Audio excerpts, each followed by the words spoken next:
चित्रपट मुक्काम पोस्ट बोंबिलवाडी. माझ्या पात्राचं नाव आहे बबन. बबन ह्या नावाचा अर्थ माहिती आहे का? या नावाचा अर्थ आहे बबन. हा सिनेमा नटांसाठी खूप घातक आहे. सगळी जी पात्र आहेत ती सगळीच वेडी पात्र आहेत. फिल्मसाठी 30 वर्षांनी मिशी काढली आणि म्हणजे लोकांनाही ते दिसणार नाहीये, पण आम्ही त्यांना विदाऊट मिशी बघितलंय. पण ती वागते सिनियर सारखी एकदम सगळ्यात. मला परेश सरांनी सांगितलं की हिटलर कोण आहे, मी लगेच किस्सा एक वाईट किस्सा चालेल ना. कॉन्ट्रोवर्सी होते. नाही कॉन्ट्रोवर्सी नाही, वाईट म्हणजे आता झालं. या सिनेमातलं म्हणजे अतिशय मुख्य पात्र कोण आहे तर त्याच्यामध्ये फक्त एकच आहे, परेश मोकाशी. गप्पा मस्ती अँड पॉडकास्ट विथ भार्गवी चिरमुलेच्या आजच्या भागात आपण भेटणार आहोत अशा यंग ब्रिगेडला ज्यांच्या सिनेमाची चर्चा सध्या जिकडे तिकडे. त्यांचं गाणं फेमस झालंय, त्यांचा ट्रेलर फेमस झालाय आणि सिनेमा सुद्धा लवकर तुम्हाला भेटायला येणार आहे. अर्थात भेटूया मुक्काम पोस्ट बोंबिलवाडीच्या यंग ब्रिगेडला. Hello, welcome. प्रणव, ऋतिका, दीप्ती आणि मन्नी, तुमचं खूप मनापासून स्वागत या पॉडकास्ट. थँक्यू. कधीपासून यायचं होतं. I know. आज ती संधी आली, जमलंच. आणि तुमच्या फिल्मची सगळीकडे खूप चर्चा आहे. गाणं आधी आलंय आणि ते खूप फेमस झालंय गाणं, आणि त्या गाण्याची प्रोसेस पण खूप मोठी होती. आपण गप्पा सुरू करताना प्रणव, मी तुला विचारीन, ह्या सगळ्यांमध्ये तू सिनियर आहेस.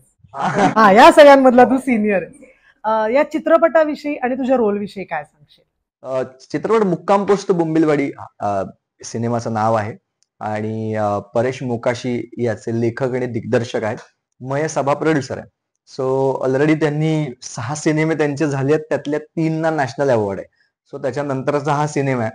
पण मला असं वाटतं की अवॉर्ड्स आणि याच्या पलीकडे जाऊन ह्याच्या जी एंटरटेनमेंट आहे ना, ती मला असं वाटतं की जरा त्याच्यापेक्षा जास्त आहे. काय होतं ना, बक्षीस मिळवण्यासाठी एका पठडीचा सिनेमा असला की आपल्याला असं वाटतं की अरे यार हे मिळालं म्हणजे याच्यामध्ये अचीव. पण काही सिनेमे असे असतात, खूप कमी असतात सिनेमे की ज्याच्यामध्ये सगळ्याच गोष्टी असतात, ज्याच्यामध्ये छान विषय असतो, ज्याच्यामध्ये तुमचं पूर्ण मनोरंजन असतं, ह्युमर असतो त्याच्यामध्ये, ह्या सगळ्या, आणि चांगला ह्युमर सुद्धा असतो त्याच्यामध्ये ऑफकोर्स. सो ह्या सगळ्या गोष्टी याच्यामध्ये आहेत आणि अशा एका मोठ्या फिल्मचा भाग होण्याची संधी मला मिळाली त्याबद्दल म्हणजे मला असं वाटतं की मी खूप मस्त वर्ष जाईल माझं, कारण पहिल्याच नवीन वर्षात पहिल्याच दिवशी हा सिनेमा येतोय. सो ती एक गंमत आहे, एक्साइटमेंट आहे मला. आणि मी याच्यामध्ये भास्कर नावाचं कॅरेक्टर करतो आहे, जे की एक स्वातंत्र्य सैनिक त्याला व्हायचं आहे आणि त्याच वेळेला त्याला नाटकात सुद्धा काम करायचं आहे. सो त्याच्यामुळे ह्या दोन्ही गोष्टी एकत्र आल्यानंतर त्याच्यात काय गंमत होते, तर ही सगळी गंमत ह्या पात्राच्या निमित्तानं तुम्हाला अनुभवायला मिळणार आहे आणि तो साकारण्याचा मी प्रयत्न केलाय. आणि ऑफकोर्स परेश मोकाशी सरांनी जे काय आहे ते त्याच्यातनं माझ्याकडनं करून घेतलेलं आहे. जसा हा सगळ्यात सिनियर आहे तसंच सगळ्यात तू ज्युनियर आहेस अख्ख्या टीम मध्ये. तर तू काय सांगशील तुझ्या? पण ती वागते सिनियर सारखी एकदम सगळ्यात. अजिबात नाही. माझी खेचत होतो प्रत्येक इंटरव्ह्यू मध्ये, हे मी आधीच सांगून ठेवते. येस, तू सांग ते काय. येस. सो मुक्काम पोस्ट बोंबिलवाडी ही एक मॅड कॉमेडी आहे असं आपण म्हणू शकतो. आणि सगळी जी पात्र आहेत ती सगळीच वेडी पात्र आहेत. वेडी म्हणजे आपल्याला असं वाटतं की आता मी आयुष्यात कधी कधी वेड्यासारखी वागते, पण तसं वागते किती वेड्यासारखी, तू नाही म्हणालास. वागतेच कधी कधी थोडस वागते, पण या कधी कधी सिनेमात थोडस आपल्याला असं वाटत राहतं ना की हे कधी कधी थोडस आहे म्हणून. तर माझ्या पात्राचं नाव आहे कुंडलिनी. आणि ती कुंडलिनी अशीच आधीमध्ये जागृत होत असते. खूप भावनिक कॅरेक्टर आहे, त्याच्यामुळे तिच्या ज्या काही इमोशन्स आहेत त्यांची इंटेन्सिटी अशी 100 वरती असते नेहमी. ऍक्च्युली 110 वरती असते. त्याच्यामुळे प्रत्येक प्रसंगात तिचं काहीतरी म्हणणं असतं आणि तिचा एक ठाम स्टँड असतो. आणि मी असं म्हणेन की ही पात्र लिहिलीच एवढी सुंदर होती की मी जेव्हा पहिल्यांदा स्क्रिप्ट ऐकली तेव्हा मला असं झालं की वाव, मला हा रोल प्ले करायचा आहे. आणि परेश सरांनी त्याचं वाचन केलं होतं पूर्ण स्क्रिप्टचं. पहिल्यांदा ऐकून असं झालं की अच्छा, हे खूप छान वाटतायत, आपल्याला यांच्या एवढं चांगलं परफॉर्म करता येणार आहे का. त्याच्यामुळे बट खूप अर्थात खूप मजा आली आणि आजूबाजूला सगळेच खूप मोठे कलाकार होते त्याच्यामुळे सुरुवातीला थोडंसं दडपण होतं पण लेट्स सी. नाही, तू छान दिसतेस ट्रेलर मध्ये आणि गाण्यामध्ये फार गोड दिसतेस. थँक्यू. तू यंग ब्रिगेडला छान रिप्रेझेंट केलं असं म्हणायला हरकत नाही. कारण मला नेहमी असं वाटतं की आता ही येणारी जी नवीन पिढी आहे, आपण यांना म्हणूच शकतो नवीन पिढी आहे, त्यांना उत्तम मराठी बोलायला मिळणं सिनेमाच्या माध्यमातून हे खूप महत्वाचं आहे आणि ते तुला मिळतंय. सो अगदीच. आतापर्यंतच्या तुझ्या खूप सिनेमांमध्ये आम्ही तुला खूप शहरी रोल्स मध्ये पाहिलेलं आहे. सो तुझ्यासाठी हा खूप चॅलेंजिंग असेल. आणि नक्कीच. आणि इव्हन परेश सरांबरोबर मला सुरुवातीला बोलण्याचंच दडपण येत होतं पण नंतर मला असं झालं की नाही ठीक आहे कारण एकतर त्यांचं मराठी अर्थात खूप चांगलं आहे आणि मग सुरुवातीला मी असा विचार केला होता की ठीक आहे आता आपण पण खूप जास्त मराठीत बोलायचं पण ते काही असं पूर्णपणे जमलं नाही पण तरी ओव्हरऑल प्रोसेस खूप भारी होती. माझं म्हणता म्हणता पण असे इंग्लिश 2-3 शब्द मध्ये ठीक आहे, ते होतात, सगळ्यांचेच येतात. झाली आहे तू भाषा. प्रयत्न करतेस ही खूप छान गोष्ट आहे आणि तुला उत्तम शिक्षक मिळालाय परेश. हो. प्रश्नच नाही. दीप्ती, तू काय सांगशील तुझ्या रोल विषयी? कारण तू वेगळी दिसतेस सिनेमात. हो. तिने आज तिच्या आडनावाच्या सारखाच जॅकेट घातलेलं आहे, ब्राऊन. इवा ब्राऊन. ती लेलेचा विचार करत होते. लेले कुठला रंग आहे? लेले रंग. चित्रपटातलं आडनाव. चित्रपटात इवा ब्राऊन नाव थोडा नावाचं कॅरेक्टर करते जी हिटलरची गर्लफ्रेंड असते. करेक्ट. सो म्हणजे ऍक्च्युली हा खूप छोटा रोल आहे पण मला परेश सरांनी सांगितलं की हिटलर कोण आहे मी लगेच हो म्हणलं की किती एक वाक्य असेल तरी चालेल मला पण मला हे करायचंय आणि ते कॅरेक्टर म्हणजे ते जो सगळा गेटअप त्यांनी जो तयार केला होता आणि तो मला खूपच मजा आली. एकतर प्रशांत सरांबरोबर काम करायला खूप मजा आली. ज्या छोट्या छोट्या जागा ते काढतात आणि ते सगळं अनुभवायला मिळालं कारण आपण सगळेच इथे नाटकात काम करतो आणि प्रत्येकाची इच्छा असते की एकदा तरी प्रशांत सरांबरोबर काम करायला मिळावं. सो स्टेजवर नाही पण निदान चित्रपटाच्या माध्यमातून तरी मला त्यांच्या रेअरली पिक्चर कर. हो एक्झॅक्टली ते खूप रेअरली करतात की त्या निमित्ताने तरी त्यांच्याबरोबर काम करायला मिळतात त्यामुळे मी तर खूपच खुश होते. आणि त्यांनी तर या फिल्मसाठी 30 वर्षांनी मिशी काढली आणि म्हणजे लोकांनाही ते दिसणार नाहीये पण आम्ही त्यांना विदाऊट मिशी बघितलंय. पहिल्या दिवशी मी जेव्हा त्यांना बघितलं तेव्हा असं झालेलं की मला शब्द फुटत नव्हते. सर कसं दिसतंय मिशी काढली हेअर कलर बाप रे. सो आणि परेश सरांबरोबर काम करणं हे पण प्रत्येक ऍक्टरचं स्वप्न असतं. म्हणजे मी आधी एकदा त्यांच्या बरोबर केलं होतं काम त्यामुळे मला माहित होतं की म्हणजे सेटवर काय मजा असते आणि काम केल्यावर आपल्याला काय आनंद मिळतो हे मला अगदीच माहिती होतं. सो म्हणलं की नाही, तुम्ही तुमच्या त्या गाण्यामध्ये जी मजा दिसते ना एक नक्की की तुम्ही खूप एन्जॉय केलंय. ऑटोमॅटिकली ऑडियन्स करतोच पण तुम्ही पण खूप एन्जॉय केलं ते दिसतं. जसं तुझा हा प्रशांत दादांचा किस्सा, पटकन माझा छोटा किस्सा सांगते. मला ऋषा जोशीनी फोन केला होता एका फिल्मसाठी आणि ऋषाने सांगितलं तू करशील का. तर माझ्या डेटचा इश्यू होत होता. मी त्याला म्हटलं नाही रे असं नाही कर कर कर. मग त्यांनी मला कारण सांगितलं मी डिरेक्ट करतोय मी लिहिली आहे मग डिरेक्टर अमुक आहे फलाना तलाना. म्हटलं अरे नाही जमणार आहे. शेवटचं एक वाक्य सांगतो. सिनेमाचा हिरो सुमित राघवन आहे. मी साक्षी सगळं हो मी करते. आय अंडरस्टँड की एका ऍक्टर बरोबर आपल्याला काम करताना मिळणं आणि ते करायला मिळणं ही खूप आपली काय काय अशी बकेट लिस्ट असते जी आपण असं कोणासमोर सांगत नाही पण एक मनातल्या काही अशा. आणि बघ ऋषिकेश नोज अस सो वेल त्यांनी सगळ्यात शेवट ते वाक्य सांगितलं.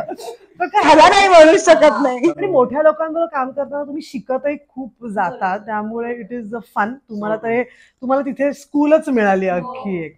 मग मी तू काय सांगशील तुझ्या रोल विषयी आणि तुला एक सिक्रेट पण मी सांगणार आहे नंतर. ओके. माझ्या पात्राचं नाव आहे बबन आणि बबन ह्या नावाचा अर्थ माहिती आहे? या नावाचा अर्थ आहे बबन. हे इतकं निरर्थक नाव आहे त्याला काही अर्थच नाही. तसंच या पात्राला काही अर्थ नाही. तो जे करतो त्याला काही अर्थ नाहीये. तो जे विचार करतो त्याला काही अर्थ नाहीये आणि त्याला खूप वाटतं की याला खूप अर्थ आहे पण त्याला काही अर्थ नाही. पण त्याचं काम प्रत्येक सिच्युएशन मध्ये इतकं अर्थपूर्ण आहे की जे प्रत्येक म्हणजे ते बेसिकली असं कॅरेक्टर आहे ना की जे कुठल्याही सिच्युएशन मध्ये तुम्ही टाकलं की ती सिच्युएशन गमतीशीर होऊन जाते. त्यामुळे असं काहीतरी परफॉर्म करायला मिळणं म्हणजे माझ्यासाठी ट्रीटच होती. आणि त्यात ऑफकोर्स असे सगळे को ऍक्टर्स असतील तर मग सो बेसिकली फार मज्जा होती. मस्त कॅरेक्टर आहे.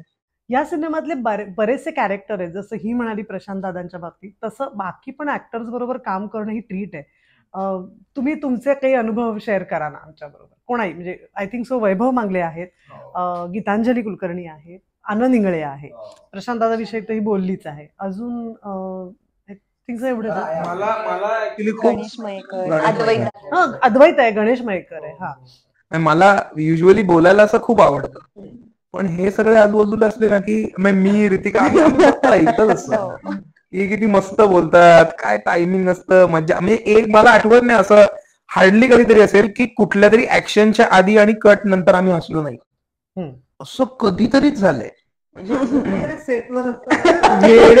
वेडेपण आणि हे हसण्याच्या मध्ये काम करत असतो. इतके सेल्फलेस ऍक्टर्स आहेत ना की त्यांना कुठलीही इन्सिक्युरिटी नाही. आणि या सगळ्या गोष्टी आम्हाला त्यांच्याकडनं शिकायला मिळाल्या. वैभव दादा असू दे, त्यांनी मला इतके सजेशन दिले, तू कॅरेक्टरला असं विचार कर, असं करून बघ. मला वैभव दादानी वाचून दाखवलंय माझं पात्र, म्हणजे कोण करतं, सो नाही करत लोक. त्यामुळे त्यांच्यासाठीचा आदर माझा द्विगुणित झालाय या सगळ्या प्रोसेस नंतर. कमाल, वेगळेच लोक आहे ना. आणि तेच सिक्रेट मी तुला सांगणार आहे, वैभवने तुझं खूप कौतुक केलंय की तू खूप छान काम केलंय. सो मला आवडलं की तू म्हणालास तसं की ऍक्टरला हे सगळे ऍक्टर्स इन्सिक्युअर नाहीयेत, कारण ओव्हरऑल असं खूप म्हटलं जातं की ऍक्टर्स ही जमात खूप इन्सिक्युअर असते, असं बरेच वेळेला म्हटलं जातं. पण मला मराठीमध्ये हे विशेष जाणवतं की ऍक्टर्स तेवढे जे सिनियर आहेत ते तर कोणीच नाही. म्हणजे तूही नाटक केलंयस त्या 2 दिग्गज, म्हणजे कधीच असं काही जाणवलं. पण एखादा काही किस्सा सेटवरचा असा तुम्हाला वाटेल असा शेअर करावासा. किस्सा एक वाईट किस्सा चालेल ना? असं नाही ना काही. प्लीज जो तुला वाटलं. चांगलंच असं. कॉन्ट्रोवर्सी होते. नाही कॉन्ट्रोवर्सी नाही, वाईट म्हणजे असं फालतू की काय सांगितलं असं वाला किस्सा. आम्ही करूया. तुम्ही एडिट मध्ये सांभाळून घ्या. तर गीतांजली ताई बरोबरचा एक सीन होता, आम्ही सगळेच होतो त्यात. आणि आता मी फार काही नाही सांगू शकत त्या सीन बद्दल, पण त्या सीनच्या शेवटी गीतांजली ताईंनी अशी उत्स्फूर्तपणे एक ऍडिशन घेतली आणि ती एवढी भारी होती की म्हणजे मी रडत असते तेव्हा, आणि ते ऐकून मी फुटले. मी कंट्रोलच नाही करू शकले. पण ते सुद्धा मी अशी जोरात नाही हसले, मी फक्त असं एवढंच झालं माझं. आणि त्याच्या पुढे तो शॉट ओके झाला. मला खूप टेन्शन आलं की म्हणजे अर्थात माझ्या चेहऱ्याकडे यांचं लक्ष गेलं नाहीये. तर मग मी खूप हळूच, एक तर सगळ्यांचं असं झालं होतं की चला आता ओके झालं, आता पुढचा शॉट. त्याच्यामुळे सगळेजण पुढच्या शॉटची तयारी करायला लागले सुद्धा होते. तर मी हळूच जाऊन आमच्या असोसिएट डिरेक्टरला सांगितलं की असं मला वाटतं की मी थोडीशी फुटली आहे, मी शुअर नाहीये, पण तुम्ही एकदा चेक करा असं मी सांगितलं. मग त्यांनी हळूच चेक केलं. मग त्यांनी सांगितलं चला वन मोर. आणि सगळ्यांना नाही असं नाही सांगितलं, त्यांनी सांभाळून घेतलं मला. त्यांनी कोणालाच नाही सांगितलं की मी फुटली आहे. त्याच्यामुळे सगळ्यांचं असं झालं की का करतोय आपण वन मोर, ठीक आहे चला अजून एक बेटर करू शकतो म्हणून करतोय. आणि मग ते आज सगळ्यात कोणाला माहिती नाहीये की माझ्यामुळे झालं. आता कळलं. आता कळलं. आता आला पिक्चर बाहेर. ठीक आहे, पण असं एकदाच झालं. बाकी मला वाटतं की बाकी कुठेही मी नाही हसले. पण मला असं वाटतं या सिनेमात तू हे शिकलीस, कारण एवढ्या लोकांबरोबर काम करून न हसणं इज व्हेरी डिफिकल्ट. या सिनेमाच्या गाण्यांविषयी काय सांगाल? गाणी पण एकदम कडक वाटतात. सिनेमाच्या प्रमोशनसाठी केलं होतं. ज्यावेळी आम्हाला ते गाणं करायचं ठरलं तर सगळ्यात पहिलं ते गाणं शूट झालंय. त्यामुळे त्याच्या आधी फक्त वाचनं आणि रिहर्सल वगैरे हीच प्रोसेस सुरू होती. ओके, म्हणजे तुम्ही या फिल्मच्या रिहर्सल्स केल्या? हा. सो पहिली जे आम्हाला आमचं पात्र घेऊन काम करण्याची संधी मिळाली ना, ती ते गाण्याच्या निमित्तानं झालेली आहे. सो त्याच्यामुळे ते गाणं आमच्यासाठी खूप महत्वाचं का होतं की ती सॉर्ट ऑफ आम्हाला एक रंगीत तालीम मिळाली होती, किंवा एक प्रॅक्टिस मॅच आपण म्हणतो ना की चला ही प्रॅक्टिस मॅच खेळा, मग नंतर तुम्हाला ऑस्ट्रेलिया बरोबर खेळायचंच आहे.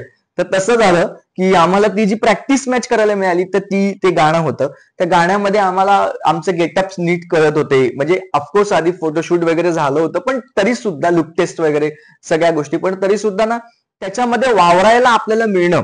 बऱ्याचदा आपल्याला असं होतं की आपण करत असतो काम, पण रंगीत तालमीच्या दिवशी माहिती आपल्याला एक वेगळ्याच काही गोष्टी मिळून जातात पटपट पटपट, आणि मग आपल्या लक्षात येतं की अरे हा यार ह्या गोष्टी सुटल्या त्या गुडे गुडे गुडे गुडे.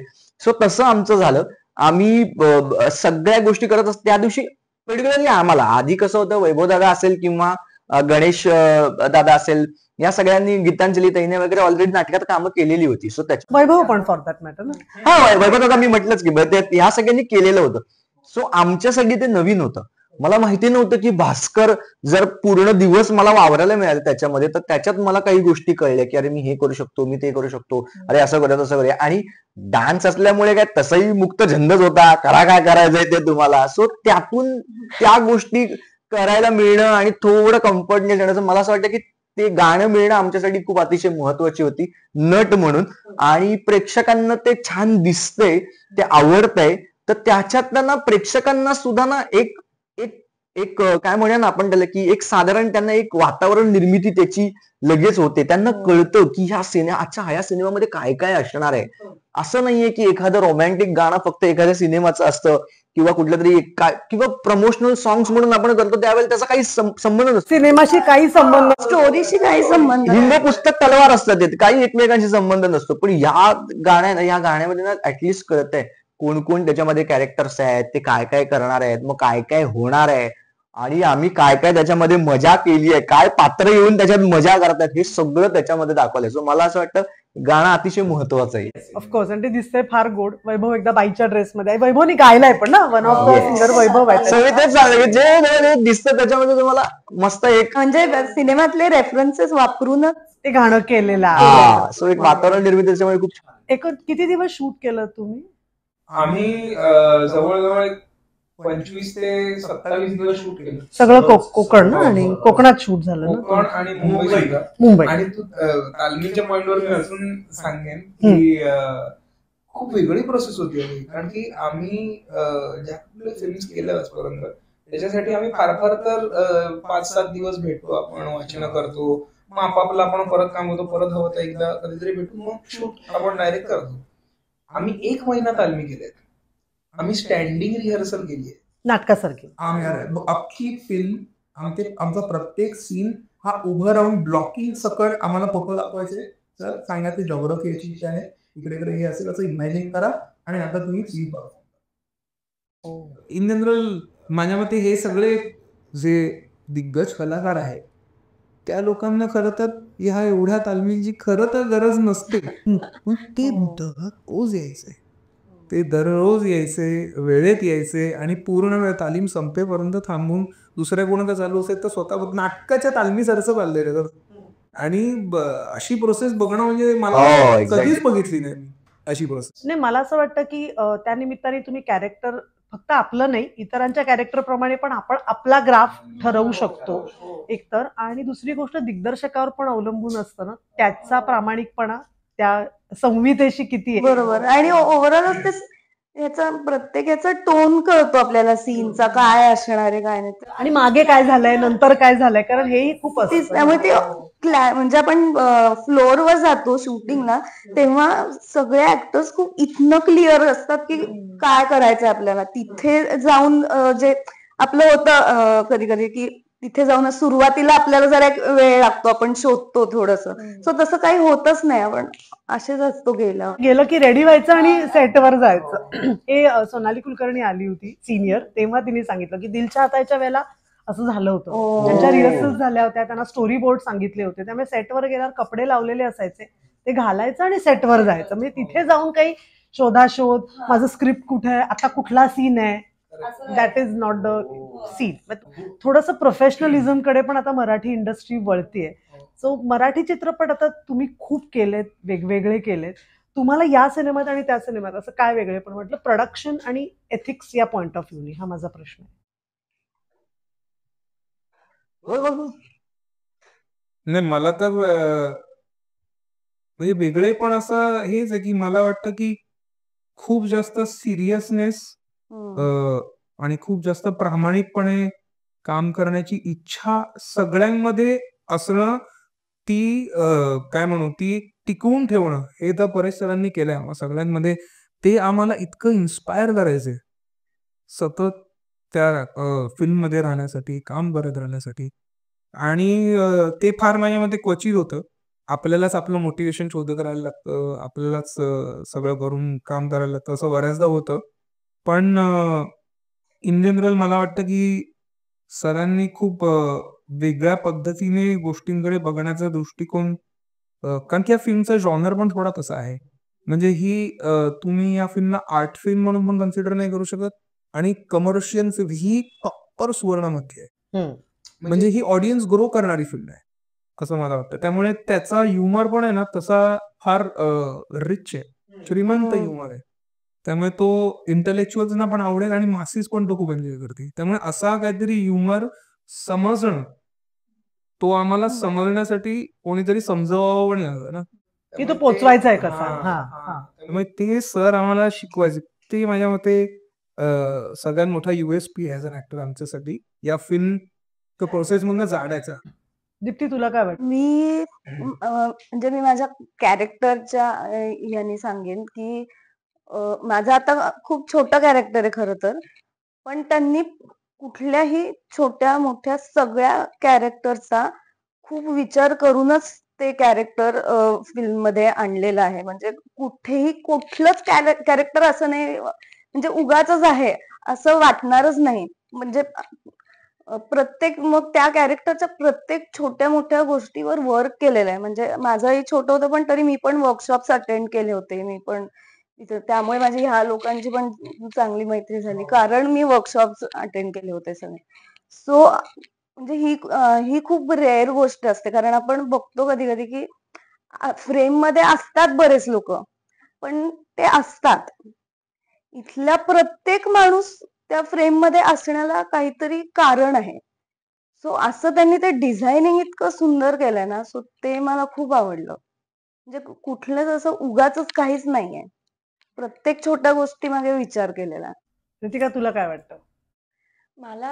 मी तुझ्याच प्रश्नाचा विचार करत होते की म्हणजे आतापर्यंत जे काही प्रोजेक्ट माझ्या वाटेला आलेत त्याचे अनुभव नेहमी माझे चांगलेच राहिलेत. म्हणजे रिहर्सल्स तुम्ही म्हणालात ना की आपण फार करत नाही पण मी फॉर्च्युनेटली प्रत्येक फिल्मसाठी आमचे वर्कशॉप्स आणि रिहर्सल झालेत. अर्थात या फिल्मसाठी जास्त काळ पण मला वाटतं की प्रत्येकाचा एक पॉइंट ऑफ व्ह्यू सगळ्यांचा वेगळा असतो आणि जनरली आपण असं बघतो की जो डिरेक्टर असतो किंवा जे प्रोड्युसर असतात, रायटर असतात आणि ऍक्टर्स असतात हेच फक्त सगळ्यात जास्त इन्व्हॉल्ड असतात. पण या सेटवरती असं होतं की परेश सर आणि मधुगंधाताईच्या विजनसाठी प्रत्येक माणूस म्हणजे लिटरली आमचे स्पॉट दादा सुद्धा अगदी समोर बसायचे सीन सुरू असताना, हसायचे, त्याच्यावरती प्रतिक्रिया द्यायचे.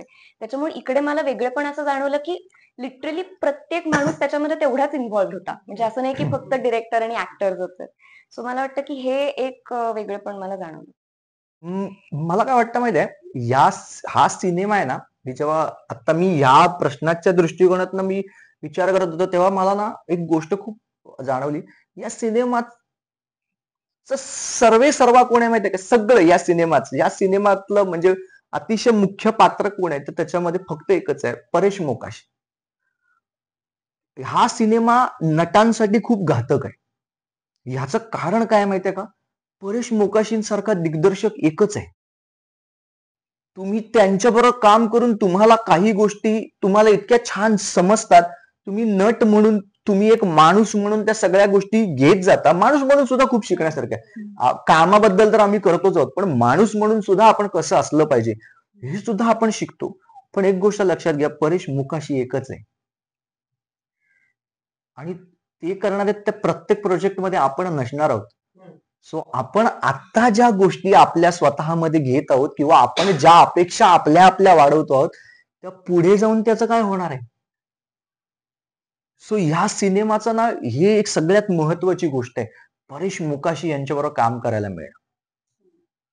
त्या माणसाने प्रत्येक पात्राला बरोबर जागेवर आणून ठेवलंय.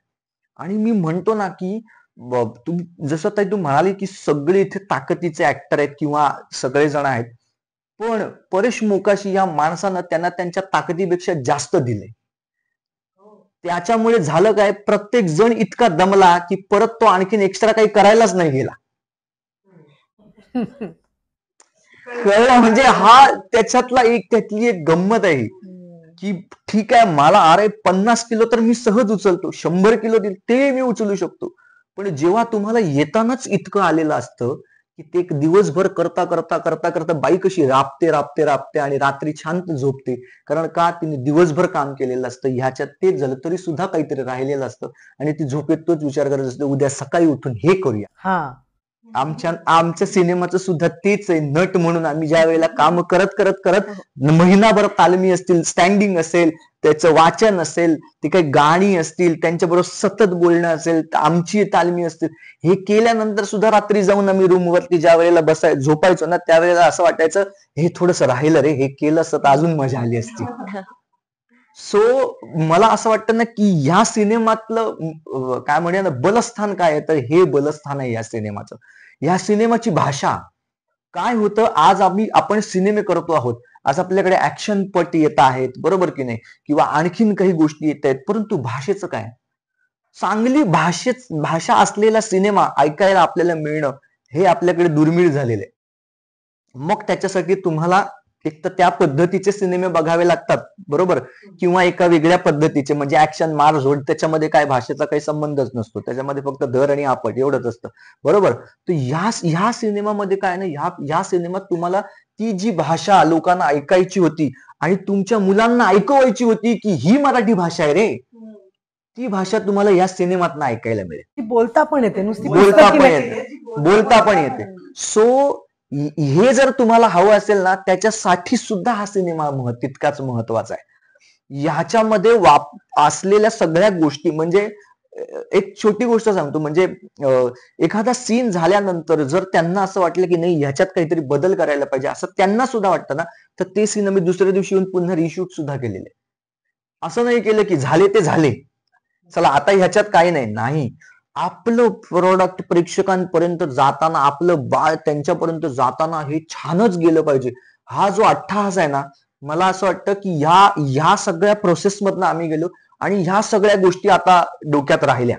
जसं मी ना एक छोटी आठवण सांगतो, आम्ही दुनियादारी केलं होतं ना, तर दुनियादारीच्या वेळेला ना आम्हाला एक शिकवण होती, म्हणजे दोनच गोष्टी होत्या त्यातल्या. एक तर वेळेत यायचं आणि वेळेत जायचं सेटवरती उशिरा नाही यायचं, बाकी तुम्ही काही मजा करा मस्ती करा काही प्रॉब्लेम नाही, पण सेटवरती वेळेत यायचं वेळेत जायचं. एकदा त्यांचा असोसिएट संजय दादांचा, याला रात्री 10 वाजता सकाळी 7ची शिफ्ट आहे, मेरे को कल उठना आहे म्हणून आम्ही पुण्यात सोडून आलो होतो. एका मार्केटमध्ये आम्ही फिरत होतो त्यावेळेला, आणि दुसरी तिकडची महत्वाची गोष्ट होती की तिथे ना कचरा टाकला की 10 रुपये दंड लागायचा. त्याच्यामुळे ना ते इतकं वाढत गेलं होतं, ते इतकं मनावरती बिंबलं होतं की मी आजही सेटवरती गेलो किंवा कुठे गेलो ना, पटकन कचरा टाकताना भीती वाटते. असं वाटतं अरे यार कोणतरी संजय दादा येतील आणि बोलतील चल 10 रुपये दे म्हणून, किंवा म्हणजे ती शिक्षा देतील आपल्याला ते लोक असं. सो मला असं वाटतं ना, मी त्या सिनेमातनं हे माझ्या मनावरती बिंबलं होतं. आज या सिनेमाच्या माध्यमातून आहे ना, मला माझ्या रोलकडे बघण्याचा एक वेगळा दृष्टिकोन असतो. एक सिनेमाची मोठी प्रोसेस असते, त्याच्यामध्ये काय काय किती मेहनत घ्यावी लागते आणि किती बारकाईने सगळ्या गोष्टींचा विचार करावा लागतो. ताटात घरी फक्त जेवण बनवलं म्हणून होत नाही, प्रत्येकाच्या आवडीनिवडी जपाव्या लागतात. ही जी गोष्ट असते ना, ती या सिनेमामध्ये आमच्या लेखक आणि दिग्दर्शकांना आणि आमच्या संपूर्ण प्रोडक्शनच्या टीमनं ही काळजी घेतली की ताटात एकही जागा रिकामी राहणार नाही आणि वाढलेला प्रत्येक पदार्थ हा माणूस तितक्याच चवीनं खाईल. सो मीठ देताना सुद्धा साधं मीठ नाही दिलंय, त्याच्यामध्ये ते सेंधव मीठ वगैरे किंवा अशा पद्धतीचं मीठ दिलंय की तेही हेल्दी आहे. सो मला असं वाटतं की हे या सिनेमातनं मला असं वाटतं मला मिळालेल्या गोष्टी आहेत, आणि प्रोडक्शनच्या बाबतीत म्हणाल तर अशा सगळ्या वाढलेल्या गोष्टी आहेत तुमच्यासाठी. नाही, तुम्ही जेवढी मेहनत केली आहे ती मेहनत परेशनी असेल, मधुगंधानी असेल आणि तुम्ही सगळ्या टीमनी, आणि मला असं वाटतं की तुम्ही प्रेक्षकांना एक छान सिनेमा आणि छान पॅकेज देताय. तर प्रेक्षक हा सिनेमा आनंदाने, आणि मला असं वाटतं आपलं वर्ष छान मराठी ऐकत जाणार. 1 जानेवारीला आपण उत्तम मराठी सिनेमा बघणार आहोत, आणि मग एकदा सुरुवात चांगली झाली की मग काय वर्ष चांगलं जातं. तुमच्या सिनेमाला खूप खूप शुभेच्छा. पण जाता जाता आपण एक छोटासा रॅपिड फायर खेळणार आहोत.